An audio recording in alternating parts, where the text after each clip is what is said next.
Nada es más doloroso que perder una oportunidad única, y es lo que ocurrió con Venezuela, que teniendo la posibilidad de clasificar al Mundial en sus manos, la dejó escapar de la peor manera. Aquí analizamos por qué la Vinotinto no pudo cumplir su máximo sueño. La selección venezolana llegó a las eliminatorias para el Mundial 2026 con mayor obligación que nunca de pelear por uno de los cupos de clasificación. En las últimas dos campañas fue, por mucho, la peor selección, culminando en último lugar y sin siquiera estar cerca de competir. Esto sorprendió a muchos en Sudamérica porque, tras ser un equipo que era humillado año tras año, empezó a ser competitiva a partir del siglo XXI. Luego de varias campañas donde estuvo cerca de los puestos de clasificación, en las campañas a Rusia 2018 y Qatar 2022, la Vinotinto tuvo un pésimo desempeño. Para tratar de romper este ciclo, la federación contrató a José Pekerman al final de la campaña a Qatar, tratando de encaminar al equipo con un técnico veterano y exitoso. Este ciclo no se llevó adelante porque Pekerman renunció en marzo de 2023, debido a varios incumplimientos de contrato. En su lugar asumió su asistente Fernando Bocha Batista, quien había estado a cargo de la selección sub-23. Era un técnico que solo había trabajado en divisiones menores, nunca dirigiendo a un club en primera o a una selección mayor. A pesar de esto, lo eligieron para este desafío. Venezuela era la única selección de Sudamérica que no había clasificado a un mundial, y con más de 2 décadas de tener jugadores ya en grandes ligas europeas, con referentes como Salomón Rondón y Tomás Rincón, se esperaba que el momento para clasificar debía llegar. En esta ocasión se daba la mejor oportunidad con el aumento de 2 cupos de clasificación para el Mundial de 48 equipos. Esto ponía aún más presión a Batista y al equipo. El camino en las eliminatorias inició en Barranquilla, enfrentando a Colombia. Fue un partido parejo, pero que Colombia terminó ganando por 1-0 con gol de Rafael Borré. Esto obligaba a la selección a sumar una victoria de local, donde enfrentó a Paraguay, eligiendo al Monumental de Maturín como su sede para estas eliminatorias. En este encuentro ambos equipos tuvieron chances de convertir, pero no las habían aprovechado. Cuando parecía que terminaba en empate, un penal de Paraguay en tiempo de adición le dio la chance a Venezuela de llevarse el triunfo. En la eliminatoria anterior se dio una situación similar, con Venezuela teniendo un penal a favor para cerrar el partido, pero en aquella ocasión lo falló Yángel Herrera. Esta vez el encargado era su máximo goleador Salomón Rondón, quien no falló y le dio una agónica victoria a la selección. Su siguiente partido fue ante Brasil en Cuiabá. Para muchos era un encuentro perdido, pero nuevamente la Vinotinto jugó casi de igual a igual por momentos, cediendo la pelota pero también creando chances. En el segundo tiempo perdían por 1-0, cuando, faltando minutos para el final, apareció Eduard Bello con una tremenda definición en el aire para marcar un gol histórico. El 1-1 fue el segundo empate de la historia de la Vinotinto en tierras brasileñas y fue solo su segundo gol en 10 partidos en Brasil. Con el empate, todo el país estaba esperando el siguiente partido, ante Chile en Maturín. Este duelo era clave para sacar una ventaja en la tabla contra un rival directo. Desde el inicio el equipo de Batista empezó a atacar y gracias a un error de la defensa, Jefferson Soteldo pudo convertir el primer gol. Luego el pequeño número 10 aportó su talento para los 2 siguientes goles, con la Vinotinto ganando por 3-0, una victoria histórica. El triunfo llevó a la selección al cuarto lugar de la tabla con 7 puntos, zona de clasificación al Mundial. Los hinchas estaban en una confianza máxima y ya se veían clasificados, a pesar que aún faltaba mucho. En el siguiente combo la selección empató ambos duelos, primero ante Ecuador y luego ante Perú, partido donde empezó perdiendo pero pudo igualar en el segundo tiempo. Terminó el 2023 en cuarto lugar con 9 puntos, perdiendo solo 1 de 6 partidos, lo que generaba una esperanza cada vez mayor. Esta esperanza aumentó aún más tras la Copa América, donde tuvo una de sus mejores actuaciones, culminando primero en el grupo B y luego quedando fuera ante Canadá por penales, sin perder un solo partido. El primer encuentro de las eliminatorias del 2024 sería en territorio desconocido, el Estadio El Alto en Bolivia. La selección local decidió cambiar su localía aumentando casi 500 metros de altura para aprovechar más los efectos del poco oxígeno. Batista, sabiendo esto, decidió igual jugar con el equipo titular y terminó sufriendo una goleada por 4-0, siendo superado ampliamente. Volvió a Venezuela para enfrentar a Uruguay, donde repitió a 7 titulares del partido ante Bolivia. En este encuentro la selección generó muchas chances con 20 remates al arco, pero no pudo convertir un solo gol, empatando por 0-0. Para muchos fue una oportunidad desperdiciada. El siguiente combo inició ante Argentina en Maturín, un partido donde se jugó en una pileta más que en una cancha de fútbol, debido a las lluvias que cayeron. Con el campo casi imposible, empató por 1-1, con un gol más de Salomón Rondón. El siguiente partido era el más importante hasta entonces, enfrentando a Paraguay de visitante. Venezuela tenía un punto de ventaja sobre los albirrojos y sacaría 4 de distancia con una victoria. Esto parecía estar cerca, ya que John Aramburu marcó el primer gol del partido en el primer tiempo, y luego Rafael Romo atajó un penal para mantener el 1-0 en los primeros 45 minutos. La Vinotinto solo debía aguantar un tiempo más, pero 2 goles de Tony Sanabria y una sequía en ofensiva para recuperar la ventaja permitieron a Paraguay ganar por 2-1. Con este resultado, Venezuela quedó fuera de la zona de clasificación con 11 puntos, por primera vez desde la fecha 1, un rendimiento preocupante. El combo de noviembre inició con un partido ante Brasil de local, encuentro donde comenzó perdiendo, pero Telasco Segovia marcó el empate y luego Romo volvió a atajar un penal, esta vez a Vinicius Jr. En el último duelo del año enfrentó a Chile en Santiago, el peor equipo de la eliminatoria hasta este entonces. Parecía un partido donde la selección sacaba ventaja, ya que se puso al frente del partido en 2 veces en solo 22 minutos, ganando por 2-1, pero su trabajo defensivo fue pésimo y terminó cayendo por 4-2.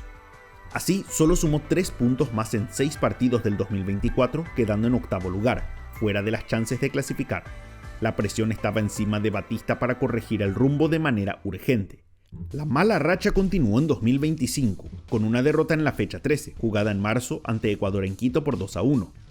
Desde aquí Venezuela tuvo chances de recuperar terreno, enfrentando primero a Perú y luego a Bolivia de local, las peores selecciones jugando de visitante.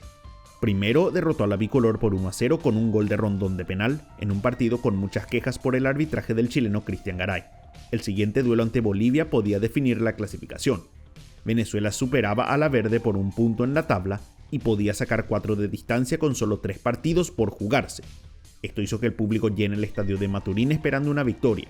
Los propios bolivianos regalaron el primer gol y luego volvió a aparecer Rondón para marcar el 2-0 final. Parecía que era la victoria para asegurar su lugar en el Mundial, pero debían completar el trabajo en las siguientes fechas.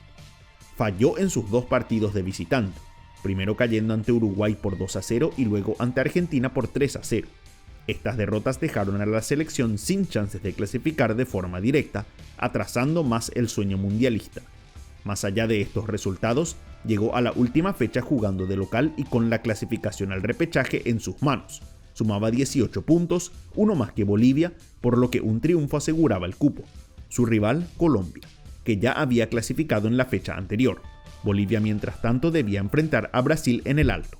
Para el partido, Batista puso a sus mejores jugadores, apostando por una victoria. En apenas 3 minutos, Telasco Segovia marcó un excelente gol para abrir el marcador, el comienzo ideal que hizo explotar en festejos el Monumental de Maturín. Esto duró poco ya que Jerry Mina empató a los 10 minutos. Antes que comiencen las dudas, Joseph Martínez, con ayuda del arquero colombiano, anotó el 2-1 apenas 2 minutos después. El equipo debía aguantar 80 minutos más, jugando de local ante una selección que ya estaba clasificada. El problema es que, en la eliminatoria anterior, algunos hinchas venezolanos se habían burlado de los jugadores colombianos tras quedar eliminados en la última fecha, y fue algo que, por lo visto, no olvidaron. El verdugo de la noche fue Luis Suárez, con el delantero marcando al minuto 42 y 50 para poner al frente a Colombia por 3-2. Al mismo tiempo, Bolivia derrotaba a Brasil por 1-0, por lo que estaba superando a Venezuela en la tabla. Aquí la Vinotinto entró en modo desesperación, buscando descontar, algo que aprovechó Colombia para marcar más goles de contragolpe, con Suárez completando 4 goles y uno de John Córdoba. Rondón pudo descontar, pero ya no servía de nada. El resultado final fue de 6-3, en una de las derrotas más duras de la historia de la selección. El sueño se había acabado de manera humillante frente a su propio público, que abucheó al equipo. Así, Venezuela culminó en el 8º lugar de la eliminatoria con 18 puntos, 2 por detrás de Bolivia en el cupo de repechaje y a 10 puntos de Paraguay en la zona de clasificación directa, una diferencia inmensa. Más allá que la clasificación parecía cercana, la Vinotinto terminó muy lejos de tener chances reales de ir entre los primeros 6. En la comparación histórica, esta campaña fue mucho mejor que sus 2 intentos anteriores, pero estuvo debajo de sus mejores rendimientos, sumando 4 puntos menos que en el camino a Sudáfrica 2010. ¿Por qué se dio esto? ¿Por qué una selección que parecía encaminada se descarriló? ¿Fue una sorpresa o era algo inevitable? Al mirar los resultados hay varias explicaciones. La principal es que Venezuela no ganó los partidos más importantes. Apenas sumó 4 victorias de 18 partidos jugados, un 22% de partidos ganados, un número demasiado bajo.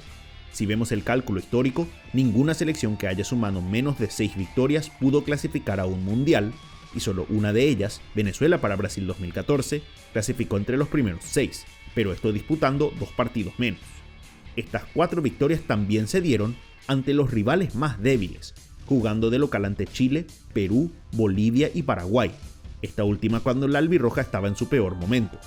A la hora de competir contra las selecciones más fuertes de Sudamérica, no pudo sumar puntos importantes. Solo ganó 1 de 12 partidos ante las primeras 6 selecciones en la tabla, la victoria ante Paraguay. Luego empató 3 y perdió en 8 partidos, apenas sumando 8 de 36 puntos posibles. Más allá de haber empatado 2 partidos ante Brasil y 1 ante Argentina, la selección no estuvo a la altura en los partidos claves. Otra razón del fracaso fue su incapacidad de sumar puntos de visitante. La Vinotinto apenas sumó 2 de 27 puntos posibles fuera de casa, empatando ante Brasil y luego ante Perú. En los demás partidos terminó perdiendo, incluso en algunos donde comenzó ganando como ante Paraguay, en lo que para muchos era el partido clave que definió su destino. Nunca una selección que sumó menos de 3 puntos en una eliminatoria jugando fuera de casa clasificó al Mundial, por lo que este rendimiento ya los condenaba. Venezuela lleva 18 partidos sin ganar de visitante por eliminatorias, con su última victoria siendo en 2017 ante Paraguay. Necesita mejorar esos rendimientos para acercarse a una mínima chance de clasificar. Otra de las principales razones fue la incapacidad de evitar goles de los rivales. Esto se vio en evidencia con los 6 goles que anotó Colombia en la última fecha, pero Venezuela terminó como la segunda selección con más goles en contra de la eliminatoria, con 28, más que Chile y Perú, que terminaron por detrás en la tabla. Ninguna selección había clasificado al Mundial recibiendo tantos goles en contra. La Vinotinto recibió unos 11 remates en contra por partido, pero muchos de ellos terminaron en gol, en parte por un trabajo poco efectivo de Rafael Romo en algunos partidos, quien fue el peor arquero de las eliminatorias en goles evitados por encuentro, con un promedio de .17 goles por 90 minutos. Un dato preocupante en el ataque fue que, al igual que muchas otras selecciones, su dependencia en un jugador, en este caso Salomón Rondón.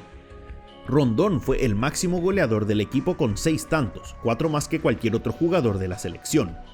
El equipo no tuvo a un solo delantero que lo pueda reemplazar, con Yonder Cádiz siendo la única opción nueva en este puesto que jugó varios partidos.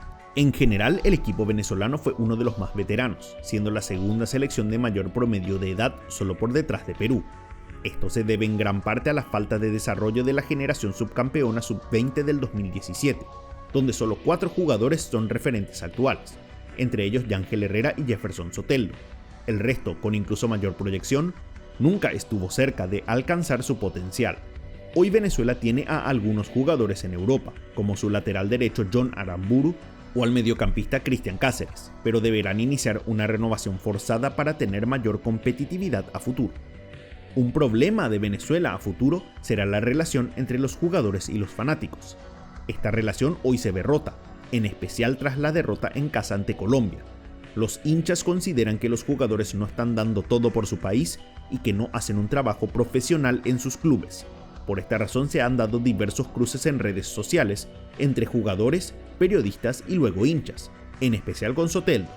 Soteldo es visto como el ejemplo del jugador que no trabaja para mejorar y se toma el tiempo en discutir en redes.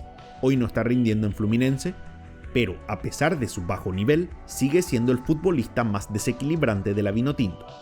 Como era lógico, tras semejante fracaso, Bocha Batista no continuó en el cargo, con la federación buscando otro técnico ya que este no cumplió los objetivos.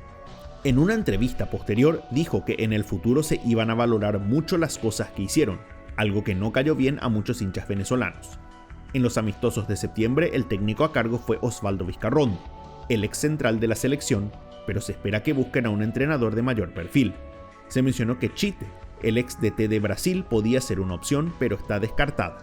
Sin importar quién venga, tendrá un duro trabajo. La ventaja será que tendrán más chances de clasificar al no competir contra 3 selecciones sede en 2030, pero el futuro del fútbol venezolano también está en juego, algo que necesita corregirse de manera urgente. Para ustedes, ¿por qué fracasó Venezuela en su camino al Mundial? Para conocer otra historia, hagan clic en el video de la campaña de Perú.